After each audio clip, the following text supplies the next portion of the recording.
د ما قدرمنو خوږو مؤمنانو وروڼو،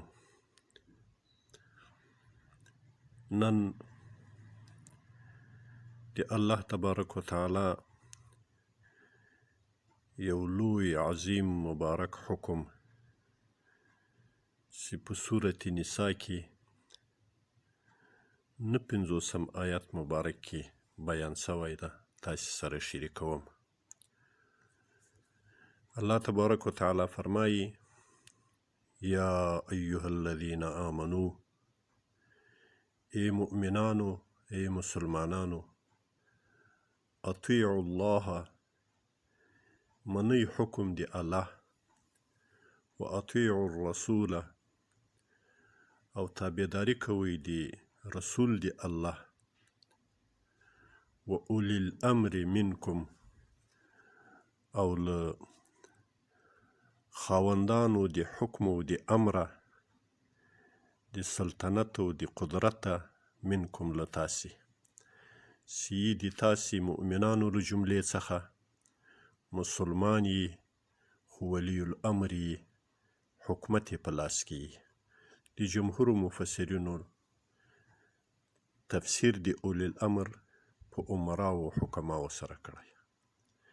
نو د خپلو حاکمانو، امیرانو، د خپلو مشرانو اطاعت کوئ، اوس یې هغه د منکم له تاسې مسلمانانو څخه وي. او الله تبارک وتعالی فرمایي: فإن تنازعتم فی شیء، نو که چیرته نزاع پیدا سوه د تاسې په یو شي کې، اختلاف مو راغی په یو شي کې، د رعایتو یا د مشورچانو یا د اهل د مشورت د امیر او د امیر تر مابین، فردوه الی الله والرسول، نو رد کوي هغه متنازعون فیه شی الی الله، حکم دی الله ته، والرسول، او حکم دی رسول دی الله ته. د الله په حکم، د الله په کتاب کې وغواړئ د هغه حل راوباسئ، او د رسول الله صلی الله علیه وسلم په ارشاداتو کې حل راوباسئ. ان کنتم تؤمنون بالله، که یی تاسې چې ایمان لرئ په الله، مؤمنان یاست، واقعي الله ته تسلیم یاست، د الله په دین و په کتاب و په رسول باندې یقین او ایمان لرئ، والیوم الاخر، او په ورځ د آخرت ایمان لرئ، ځکه چې ثمره د دې منازعاتو او د دې مخالفتونو یا د موافقتونو یا د اطاعتونو ټولو ثمره په آخرت کې ده. که چا نیک سلوک وکړل، نو په آخرت کې به نیکه ثمره اخلي، او که چا شرارت وکړو په دنیا کې، مخالفت یې وکړو د الله له دینه، نو په ورځ د آخرت باندې به یې سزا بیا ویني. ذلک خیر، دغه حواله کول د الله تبارک وتعالی او د رسول د الله فیصلو ته، کوم متنازعون فیه شی، ډیر غوره ده تاسې ته، و احسن تأویلا، او ښه تأویلو او ښه نتیجه یې ده دغه حوالې. یعنې په خپل منځ کې تاسې سرزوري مه کوئ، او د الله حکم ته یې حواله کوئ. نه د امیر له ځانه سره داسې، یا مشر له ځانه سره دا وایي چې اوس زه امیر یم، حاکم یم، حکم مې کړی، نو دا حکم به خامخا منئ. او د بل عالم یا د بل صالح و نیک مشورچي مشوره نه مني. نه د امیر داسې کوي، او نه د مادون و ماتحت خلک د امیر په مخالفت کې صفونه جوړوي، بغاوتونه جوړوي، بلکې د الله دین ته دې مراجعه وکړي، نورو علماو څخه دې فیصله واخلي. دا اطاعت د امیر فرض ده په دې آیات باندې، اگر که د اولی الامر مختلف تفاسیر راغلي.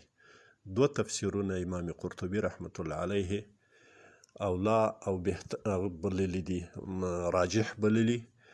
اول تفسیر دا ده چې اولی الامر چې حکام و ولات د امورو د مسلمانانو مراد، او دوم تفسیر دا ده چې له اولو الامر څخه اهل القرآن و اهل علم و فقها او علما مراد دي. دا دوم تفسیر ده. نو تفسیر قرطبي لیکي چې دغه دواړه تفسیرونه د اول دواړه تفسیرونه دا بهتر دي، خو هغه اول قول د جمهورو مفسرینو قول ده چې ولات امور تیر مراد دي.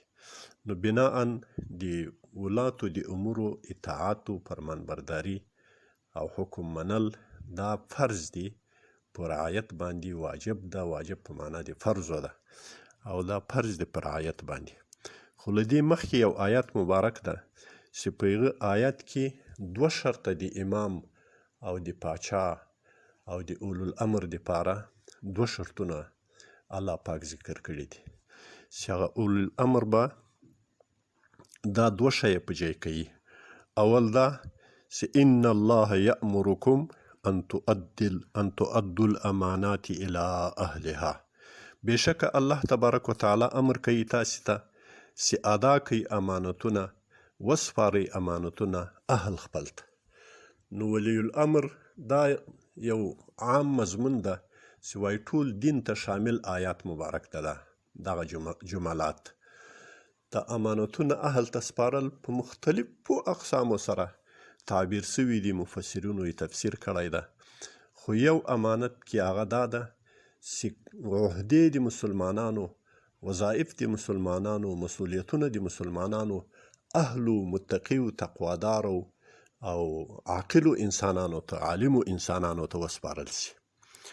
نو یو دا ده چې امانات اهل خپل ته سپارلي، او دوم شرط دا ده چې واذا حکمتم بین الناس ان تحکموا بالعدل، کله چې تاسو فیصله او حکم کوئ د انسانانو په منځ کې، یو فرمان را باسئ، یو اعلامیه او ابلاغیه خپروي، نو هغه به په عدل باندې بنایي.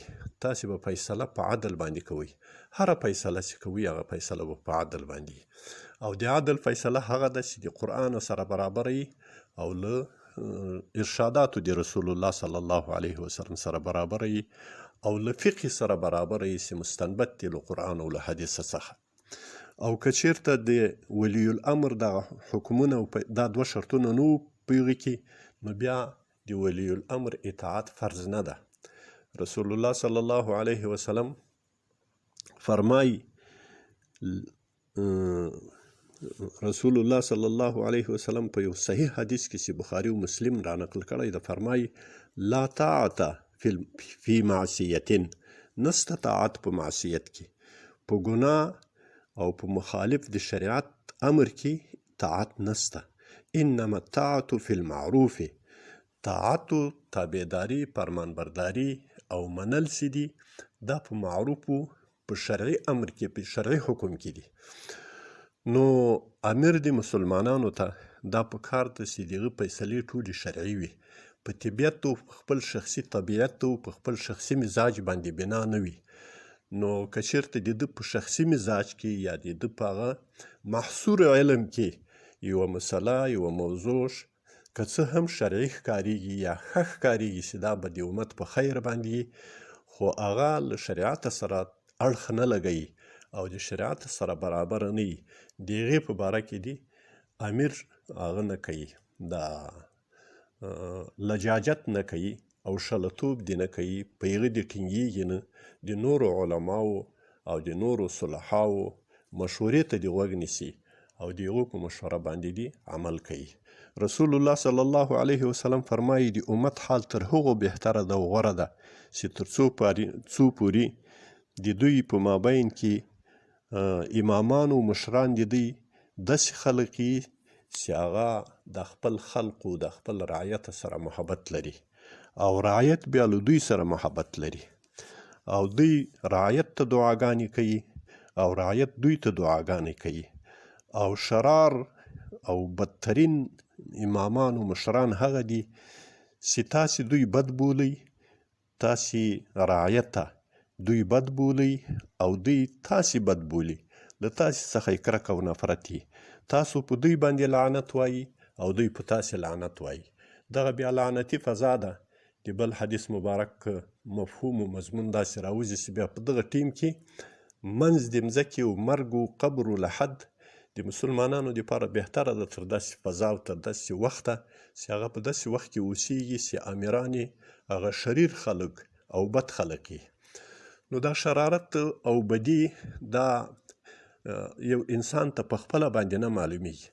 دا د علم په میزان کې، د شریعت په میزان کې، د شریعت په پیمانه کې، د قرآن او د حدیث په پیمانه کې معلومیږي، اندازه کیږي. نو الله تبارک وتعالی دې د موږ حکامو او د موږ مشرانو ته د شریعت په اتباع باندې توفیق ورکړي او بیا رعایت ته مو د الله پاک د خپلو ولاتو الامورو په معروفو اموراتو کې، په شرعي اموراتو کې د کامل او صحیح اطاعت و تابعداري توفیق ورنصیب کړي. اقول قولي هذا استغفر الله. د نړۍ هر غافل په اذان ویښوم، زه بلال خو به ولی جهان ویښوم، زه بلال خو به ولی جهان ویښوم.